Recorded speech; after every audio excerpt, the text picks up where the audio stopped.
এই বাংলায় শত বছরে আসেনি, আগামী ১০০ বছরও আসবে না। ফলে ইসলামপন্থী যে সকল লোকজন রয়েছেন যারা মাঠে ময়দানে ওয়াজ করেন, তারা তাদের কর্মী, সমর্থক, ভক্ত, মুরিদান সবাইকে নিয়ে দ্বিধার্সে ডক্টর মোহাম্মদ ইউনূসের পক্ষে বলার চেষ্টা করছেন যে এই ভদ্রলোক হলেন আল্লাহর একটা নিয়ামত, আল্লাহর একটা রহমত, আল্লাহর একটা বরকত। এবং এই বাংলার জমিন যে অলি আল্লাহদের জমিন, এখানে শত সহস্র গাউস কুতুব, অলি আল্লাহ, পীর, মাশায়েখ শুয়ে আছেন। এখানে লক্ষ লক্ষ মসজিদ রয়েছে, কোটি কোটি মুসল্লি রয়েছে, যারা মানুষকে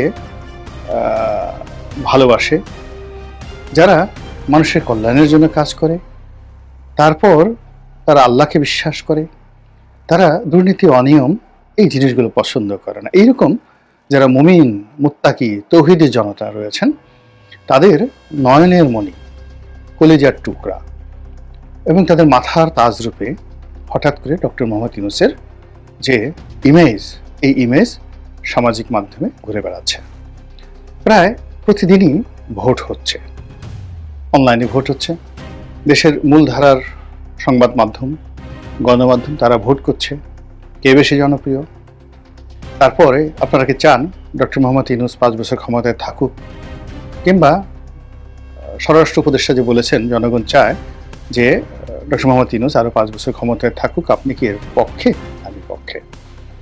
এই সকল ভোট হচ্ছে, আর সে সকল ভোটাভুটিতে লক্ষ লক্ষ মানুষ অংশগ্রহণ করছে এবং 95%-এরও বেশি মানুষ এখানে ডক্টর মোহাম্মদ ইউনূসকে ক্ষমতায় রেখে দেওয়া এবং তার হাতে এই রাষ্ট্রের ভার ন্যস্ত করা এবং তাকে মাথায় তুলে রাখার পক্ষে মত দিচ্ছেন। ডক্টর ইউনূসের সম্পর্কে যে প্রচারণা করা হচ্ছে সেটা হলো তিনি দুর্নীতিবাজ নন, তিনি চাঁদাবাজ নন, তিনি লেখাপড়া জানা মানুষ, তিনি সারা বিশ্বকে মাতোয়ারা করতে পারেন, তার রয়েছে কতগুলো সম্মোহনী ক্ষমতা।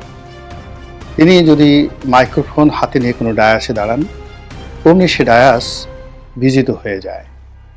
তিনি বিশ্বের যে কোনো মঞ্চে যান, সেটা হোয়াইট হাউস বলুন, বাকিংহাম প্যালেস বলুন, দিল্লি বলুন, বা অতি সম্প্রতি বিমস্টেক বৈঠক বলুন, কিংবা তিনি চীনে গেলেন, সব জায়গাতে তিনি বাংলাদেশকে তুলে ধরলেন, তিনি জয়লাভ করলেন।